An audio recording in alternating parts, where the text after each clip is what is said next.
Venezuela signals the decline of U.S. hegemony. Let me take you back to July 28, 2024, a date that, on the surface, seemed like just another election in a country most Americans couldn't find on a map. Nicolas Maduro, Venezuela's embattled president, claimed victory in a vote that the U.S. State Department immediately dismissed as neither free nor fair. Within hours, the White House announced new sanctions, the EU called for an independent audit, and the media framed it as yet another chapter in the long saga of Latin American authoritarianism. But here's what they're not telling: this wasn't just about Venezuela. What unfolded that day was a microcosm of something far larger, the unraveling of American hegemony in real time. I've spent the last 3 decades studying the mechanics of great power competition, and I can tell you this: when a superpower's influence wanes, it doesn't happen all at once. It happens in the margins, in the places where its writ was once unquestioned but is now openly defied. Venezuela is one of those places. And if you think this is just about a rigged election or a corrupt regime, you're missing the forest for the trees.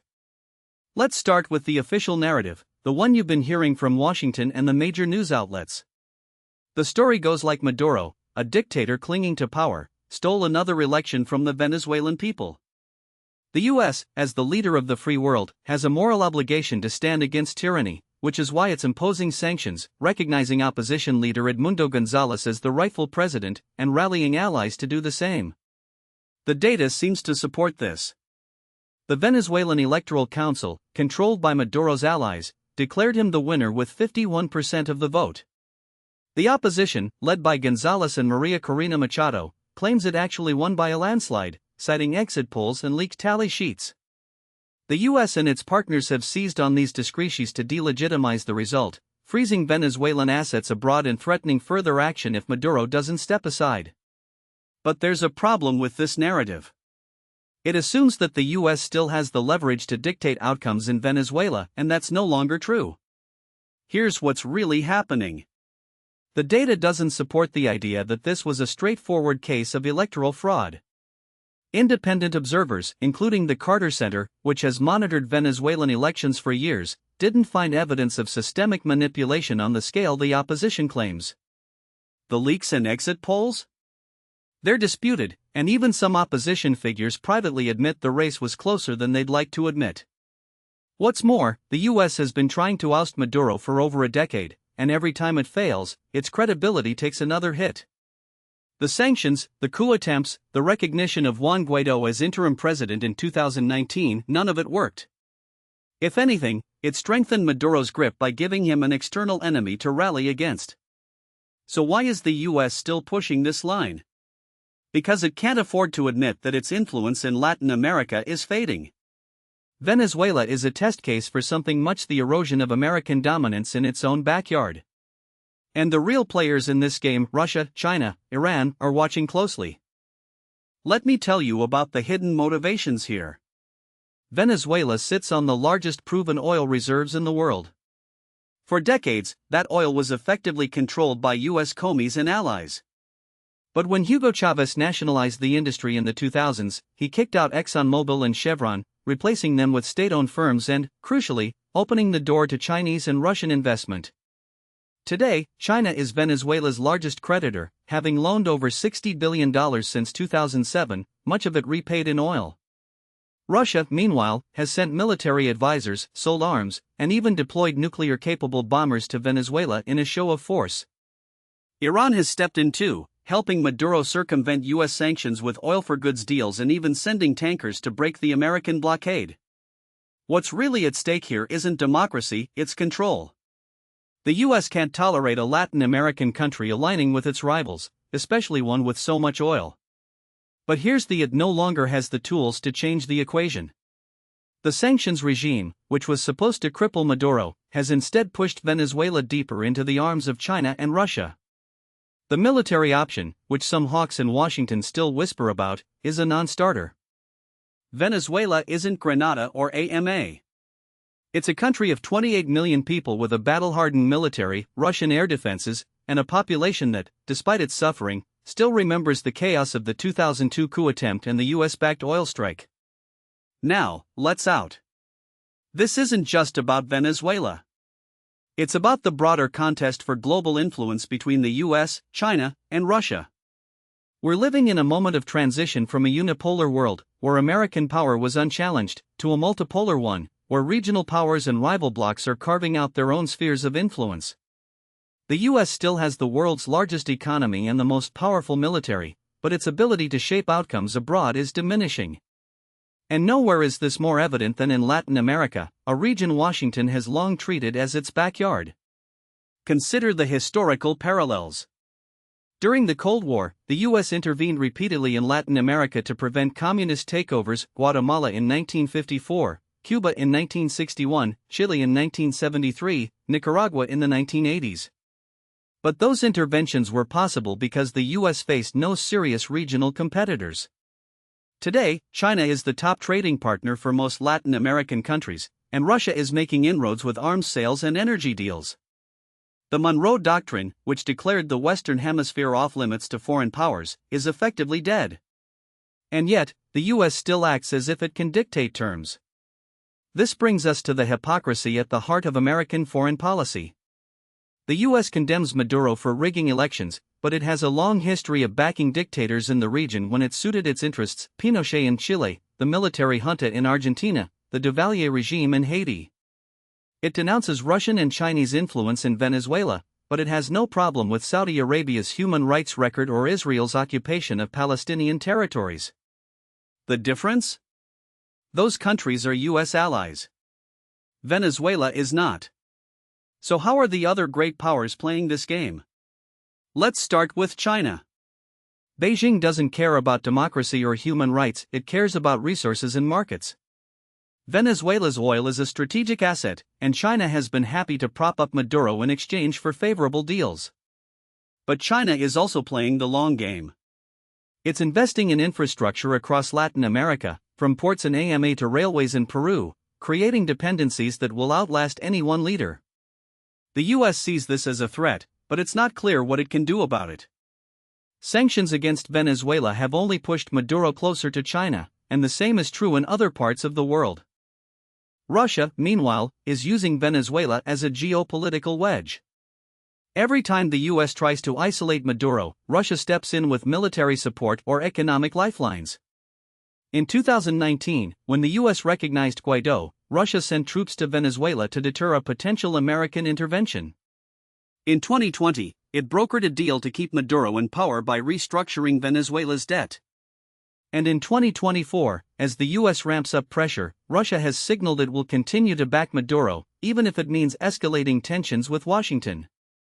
For Putin, Venezuela is a low-cost way to bleed the U.S. and demonstrate that American power has limits. Iran, too, is playing a role. The Islamic Republic has been helping Venezuela evade U.S. sanctions for years, sending oil tankers and even drones to break the blockade. This isn't just about solidarity, it's about creating a network of anti-American states that can support each other. Iran gets oil and a foothold in the Western Hemisphere, Venezuela gets a lifeline. And the U.S.? It's left scrambling, imposing sanctions on Iranian ships and threatening secondary sanctions on anyone who trades with Venezuela. But the more it tightens the noose, the more it pushes these countries together. Now, let's talk about the military dimension. The U.S. has a long history of military intervention in Latin America, but those days are over.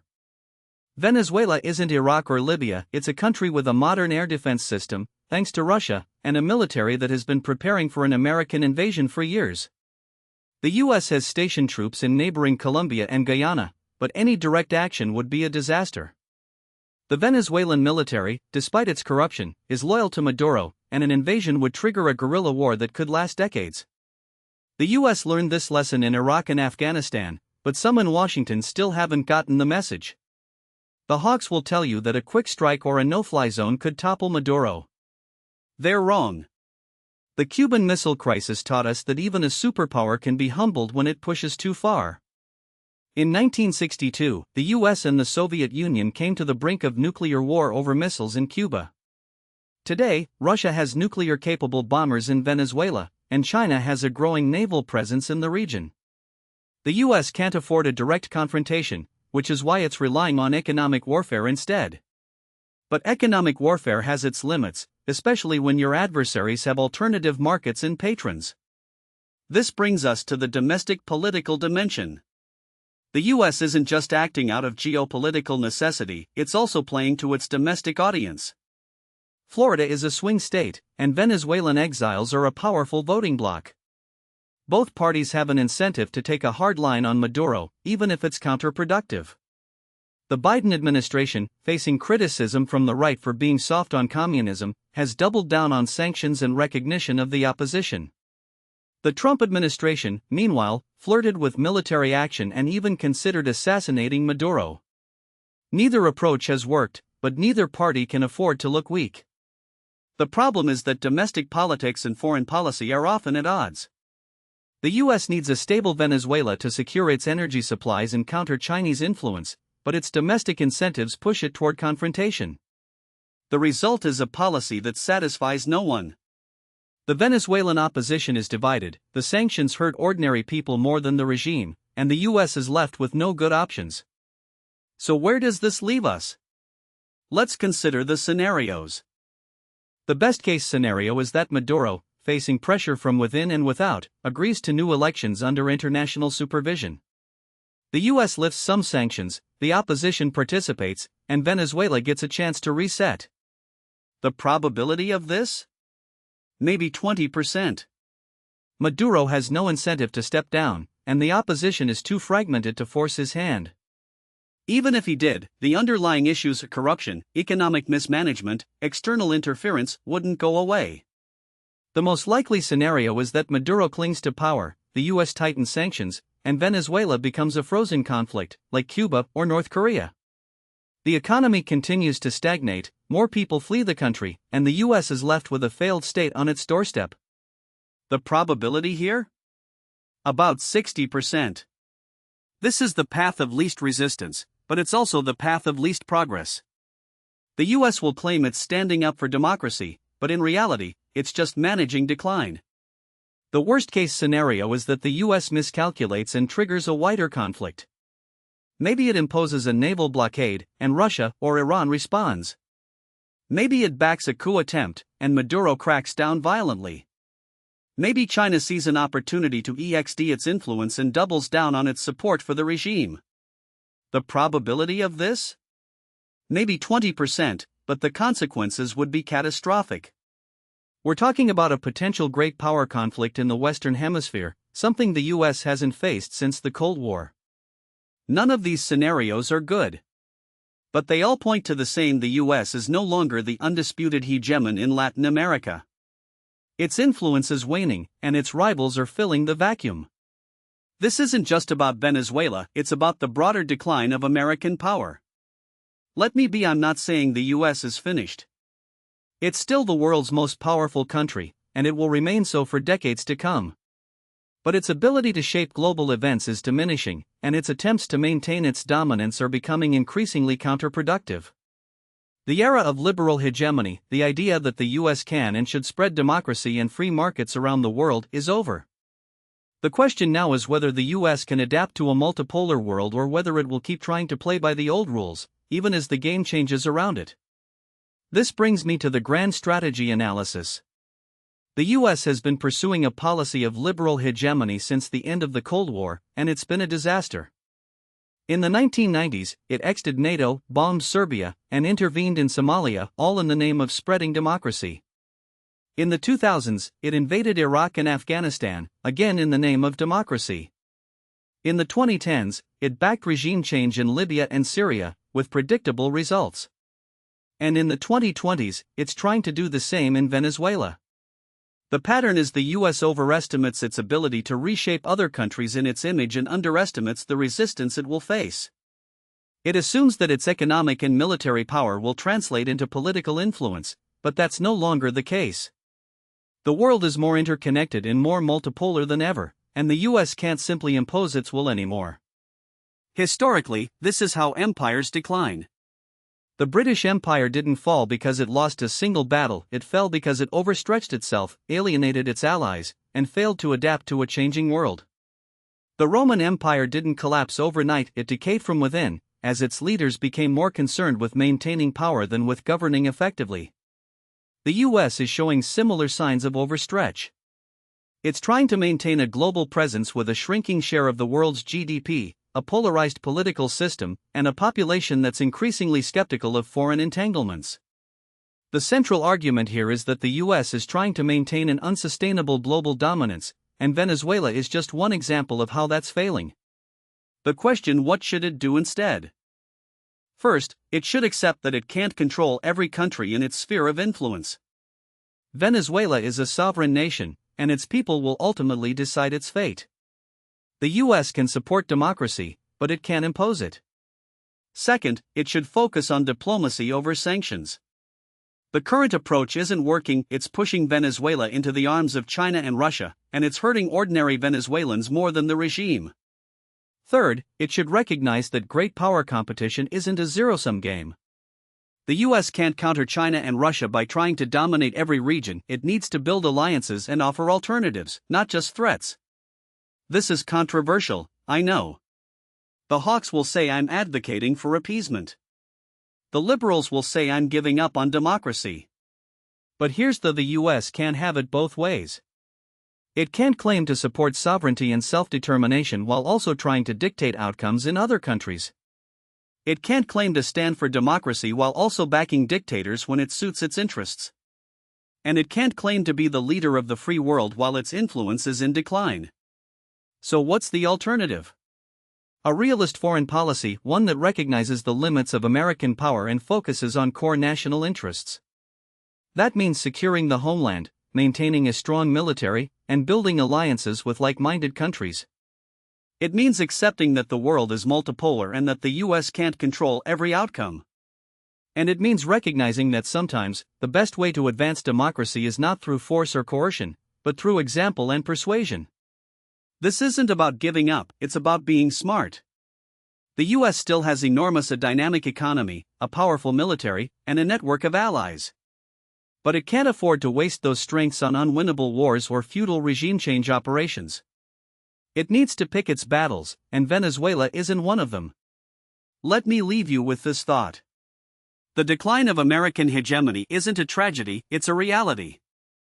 The world is changing, and the US needs to change with it. The question is whether it can. The alternative is a future where the US keeps trying to play by the old rules, even as the game moves on without it. And that's a future none of us should want. The events in Venezuela aren't just about one election or one country. They're a sign of the times. The US is no longer the sole superpower, and its attempts to maintain its dominance are becoming increasingly desperate.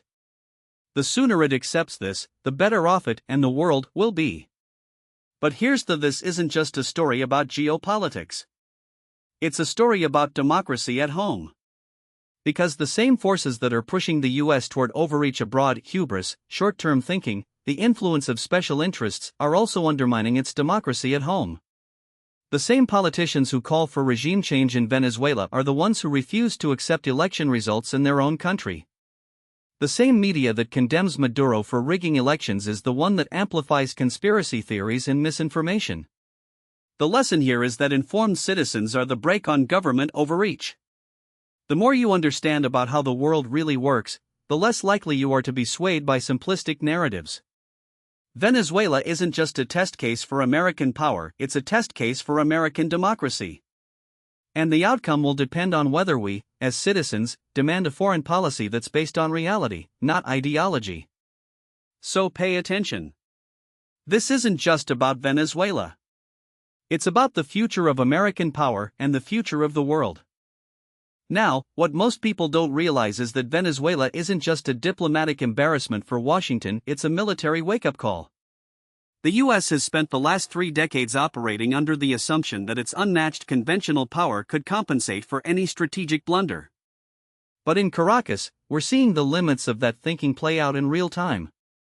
The Pentagon's 2023 National Defense Strategy still lists China and Russia as the primary pacing threats, yet here we are, watching a country with a GDP smaller than Connecticut's outmaneuver the world's most powerful military-industrial complex. That should tell you something about where the real vulnerabilities lie. Let me explain why this matters beyond Latin America. The U.S. military's dominance has always relied on too overwhelming force projection and the ability to dictate the terms of engagement. But in Venezuela, neither of those advantages has mattered. The Maduro government hasn't needed a blue water navy or fifth-generation fighters to neutralize American pressure. Instead, it's done what weaker states have always done when facing a stronger adversary: it's exploited the gaps in the system. By embedding itself in China's Belt and Road Initiative, deepening ties with Iran's Revolutionary Guard, and leveraging Russia's Wagner Group for security, Venezuela has turned its weakness into a form of asymmetric resilience. And here's the uncomfortable: this isn't an anomaly. It's the new normal. Take the military dimension first. The U.S. has maintained a rotating presence of naval assets off Venezuela's coast since 2019, including the USS Nitsa and Detroit in joint exercises with Colombia and Brazil. The stated goal? To interdict drug trafficking and signal resolve. The actual result? A series of humiliating setbacks.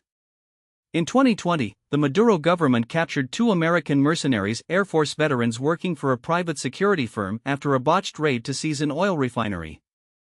The operation, which U.S. officials later admitted they had no direct involvement in, ended with the mercenaries paraded on state television, their failed coup attempt broadcast to the world. It was a masterclass in how not to conduct covert action, and it exposed something far more dangerous than the erosion of deterrence. Deterrence isn't just about having the biggest stick. It's about convincing your adversaries that using theirs will cost them more than it's worth. But when a country like Venezuela, sanctioned, isolated, and economically crippled, can absorb American pressure without blinking, it sends a message to every other revisionist: the U.S. can be defied. And that message is being received loud and clear. In the South China Sea, Beijing is watching.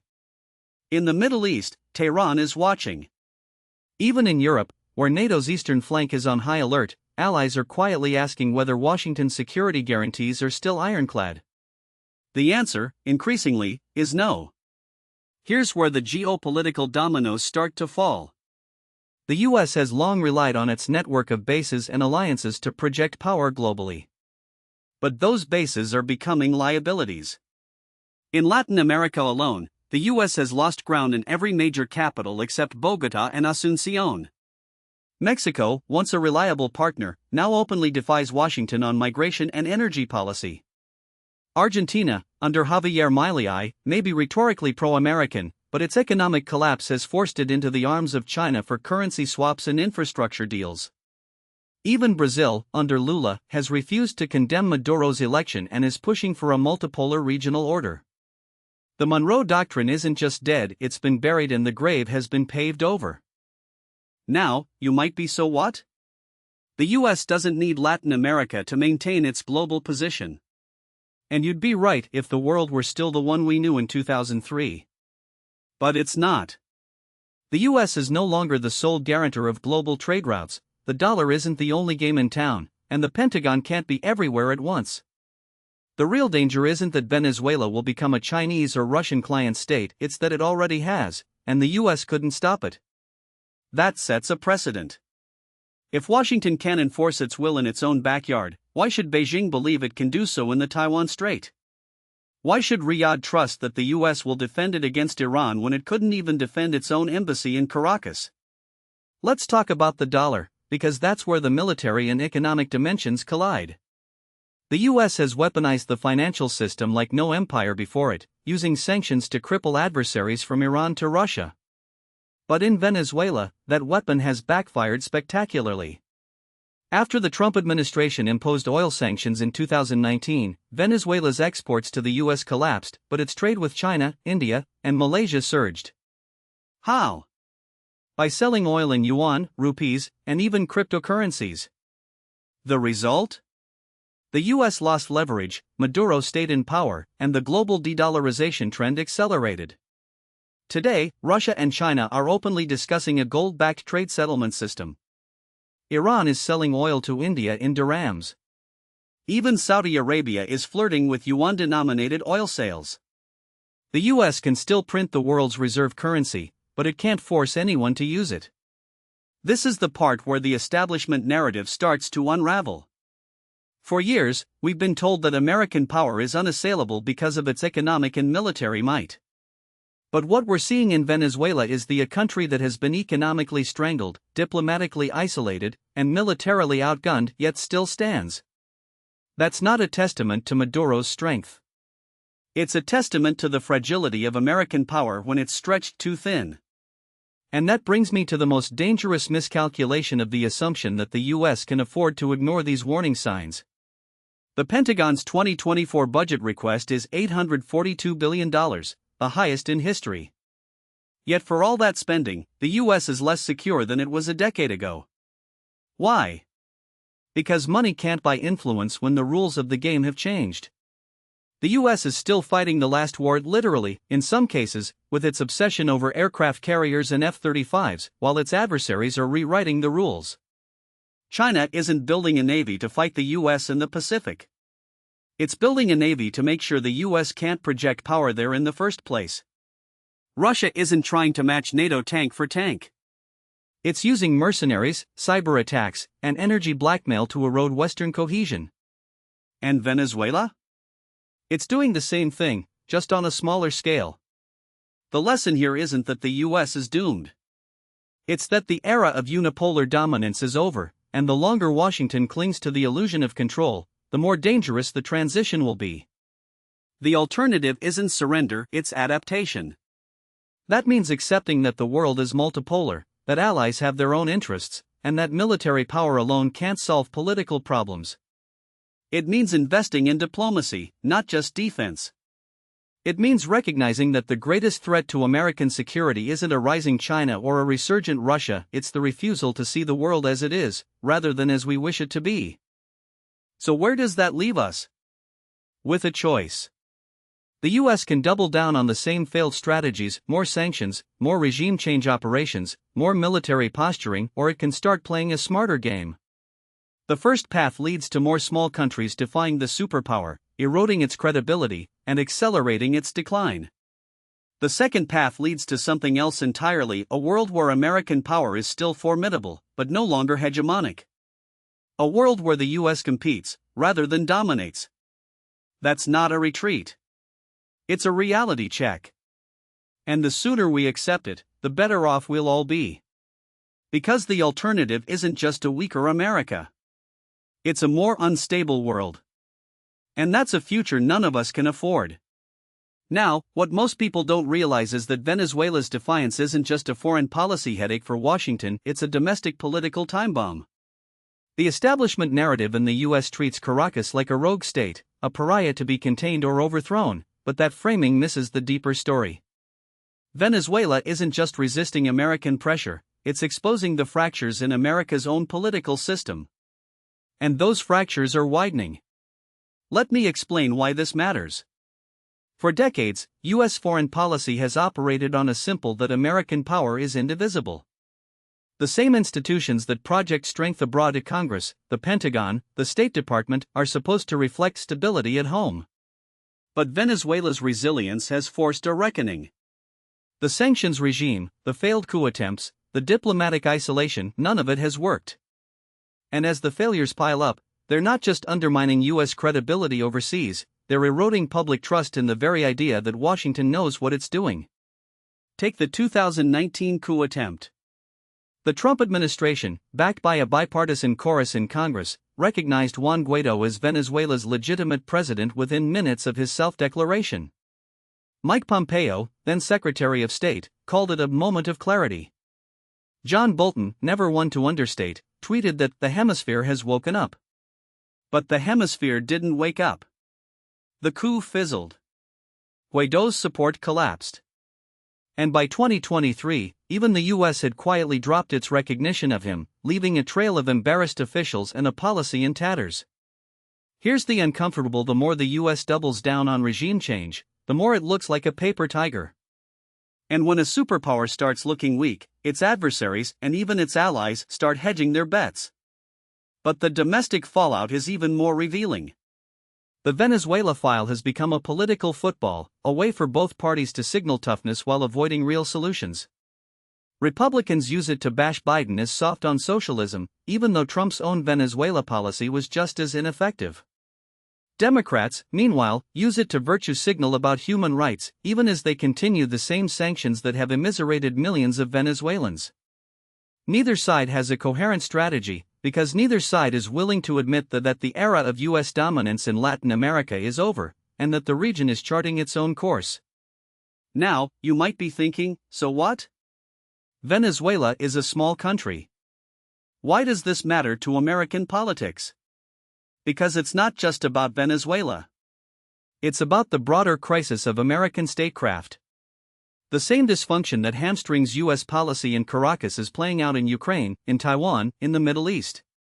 The U.S. is still the most powerful country in the world, but it's no longer the only one that sets the rules. And as that reality sinks in, the political class is struggling to adapt. Here's where the scenario projections get interesting. There are three possible paths forward, and none of them are pretty. The first is the path of escalation. This is the default setting for more sanctions, more covert operations, more military posturing. The problem? It hasn't worked yet, and there's no reason to think it will start working now. Venezuela has survived worse. The Maduro government has weathered hyperinflation, mass protests, and a US-backed coup. It's not going anywhere. And every time the US ramps up the pressure, it further alienates Latin American countries that are already drifting away from Washington's orbit. Brazil under Lula, Mexico under AMLO, even Colombia under Petro, they're all signaling that they won't follow the US lead on Venezuela. So the escalation path doesn't just fail, it accelerates America's isolation. The second path is the path of disengagement. This is the let them eat cake. If Venezuela won't play by our rules, we'll just ignore it. But that's not a strategy, it's surrender. Venezuela isn't going to disappear. It's a country of 28 million people sitting on the world's largest oil reserves. If the US walks away, China and Russia will fill the void. And let's be Beijing and Moscow aren't in this for the democracy promotion. They're in it for the oil, the geopolitical leverage, and the chance to prove that the US can't enforce its will anymore. Disengagement might feel like realism, but it's just another form of decline. That leaves the third, the path of negotiation. This is the hardest one, because it requires admitting that the US doesn't get to dictate outcomes anymore. It means sitting down with Maduro not because he's a Democrat, but because he's the guy in charge and figuring out a way to coexist. It means lifting some sanctions in exchange for real concessions, like free elections or the release of political prisoners. It means accepting that Venezuela isn't going to be a US client state, and that's okay. The goal isn't to make Venezuela a friend, it's to stop making it an enemy. The problem? The US political system isn't built for this kind of thinking. Congress is too polarized, the foreign policy blob is too invested in the old playbook, and the public is too conditioned to see every negotiation as appeasement. But here's the longer Washington waits, the worse the options get. Venezuela isn't a crisis that can be contained, it's a symptom of a larger shift.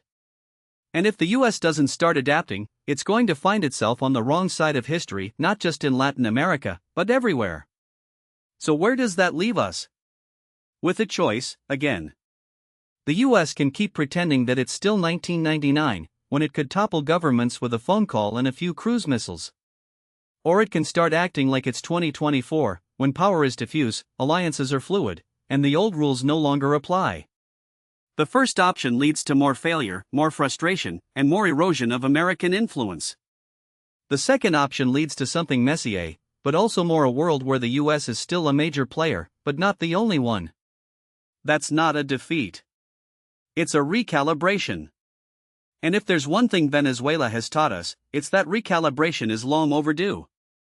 Now, what most people don't realize is that Venezuela isn't just a problem, it's a test case for how the US handles the end of its unipolar moment. And so far, we're failing. Not because we lack the tools, but because we refuse to accept that the toolbox has changed. The old instruments, sanctions, regime change narratives, military posturing, were designed for a world where the US could act unilaterally and expect compliance. That world is gone, and clinging to it is like trying to navigate a modern battlefield with a cavalry charge. It's not just ineffective, it's self-defeating. Let me explain why this matters beyond Caracas. Venezuela is the canary in the coal mine for a broader strategic. How does a declining hegemon manage its retreat without collapsing into irrelevance? The answer isn't to double down on the same failed policies, but to recognize that power in the 21st century isn't about control, it's about influence. And influence, unlike control, requires flexibility, patience, and the willingness to engage with adversaries as well as allies. Here's the uncomfortable: the US still has more leverage over Venezuela than any other external actor. The sanctions hurt, the oil market is still dollar-denominated, and Maduro's regime, for all its bluster, is desperate for legitimacy. But leverage isn't the same as dominance. The mistake Washington keeps making is assuming that because we can squeeze Venezuela, we should, and that the squeeze will inevitably produce the outcome we want. That's the logic of a superpower, not a great power in a multipolar world. It's the logic that led us into Iraq, Libya, and now, increasingly, into a dead end in Venezuela. So what's the alternative? A grand strategy that treats Venezuela not as a rogue state to be punished, but as a geopolitical reality to be managed. That doesn't mean surrendering to Maduro or abandoning democratic values. It means recognizing that the US can't impose democracy at gunpoint or even at the point of a sanctions list, and that the only sustainable path forward is one that acknowledges Venezuela's agency. That could look like a phased lifting of sanctions in exchange for verifiable electoral reforms, or a deal that allows Venezuelan oil back onto global markets in a way that doesn't reward corruption but does stabilize the economy. It could mean working with regional partners like Brazil and Mexico, who have their own interests in Venezuela's stability, rather than treating them as junior partners in a US-led crusade. The key word here is phased. The US doesn't have to give up its principles, but it does have to give up the illusion that it can dictate outcomes. That's the hard part for a country that's spent the last 3 decades acting as if the rules of the international system were written in Washington. But here's the rules were written in Washington, and that's exactly why they're no longer working. The rest of the world has moved on. China is signing 25-year energy deals with Venezuela, Russia is providing military support, and even the EU is quietly exploring ways to re-engage. The US can either join that game or watch from the sidelines. Now, I can already hear the objections. What about human rights? What about democracy? What about the suffering of the Venezuelan people? Those aren't just valid questions, they're the right ones. But here's the problem with the current: it's not working. Sanctions haven't toppled Maduro, they've entrenched him. They haven't liberated Venezuela, they've impoverished it. And they haven't isolated the regime, they've pushed it into the arms of America's rivals. If the goal is to improve the lives of Venezuelans, then the status quo is a failure. If the goal is to punish Maduro, then it's working, but at what cost? Every day that the US clings to this strategy, it loses a little more credibility, a little more leverage, and a little more of its ability to shape outcomes in its favor. The alternative isn't appeasement. It's realism. And realism, in this case, means accepting that the US can't have everything it wants in Venezuela. It can't have a democratic government, a compliant oil sector, and a regime that doesn't cozy up to China and Russia all at the same time. But it can have a Venezuela that's less of a threat to regional stability, less of a humanitarian disaster, and less of a geopolitical pawn for its adversaries. That's not a perfect outcome, but it's a better one than the current trajectory, which is leading toward a failed state on America's doorstep and a permanent black eye for US foreign policy. Let me put this in historical terms. The US has been here before. In the 1970s, it faced a similar reckoning with Iran, another oil-rich nation where American influence was waning. The response then was to double down on the Shah, to support a repressive regime in the name of stability, and to ignore the warning signs until it was too late. The result was the 1979 revolution, the hostage crisis, and a generation of anti-American sentiment in the Middle East. Venezuela isn't Iran, but the parallels are worth noting. The US has it can learn from history, or it can repeat it. So where does that leave American grand strategy? It leaves it at a crossroads. The first path is the one we're on: a mix of sanctions, saber-rattling, and wishful thinking, all while pretending that the world hasn't changed. The second path is the one that accepts the new reality and adapts to it. That doesn't mean abandoning American interests or values, but it does mean recognizing that the old ways of projecting power are no longer sufficient. It means treating Venezuela as a problem to be solved, not a villain to be vanquished. The good news is that the US still has the tools to make this work. It has economic leverage, diplomatic influence, and a network of allies in the region. The bad news is that those tools are rusting from disuse, and the longer Washington waits to use them differently, the less effective they'll be. The clock is ticking. Every day that passes without a serious rethink of Venezuela policy is a day that China, Russia, and Iran gain more ground. Every day that the US clings to the fantasy of regime change is a day that the Venezuelan people suffer. Here's my final thought. Venezuela isn't just a test of American power, it's a test of American wisdom. Can the US accept that its dominance is fading, not because it's weak, but because the world is changing? Can it adapt its strategies to a new era, one where power is shared, where influence is earned, and where the old rules no longer apply? The answer to those questions will determine not just the future of Venezuela, but the future of American leadership in the 21st century. And if there's one thing I've learned in this business, it's that the countries that survive the transition from hegemony to great power status aren't the ones that cling to the past. They're the ones that embrace the future, even when it's messy, even when it's uncomfortable, and even when it means admitting that the world doesn't revolve around them anymore. Venezuela is giving the US a chance to prove it can be one of those countries. The question is whether Washington is smart enough to take it.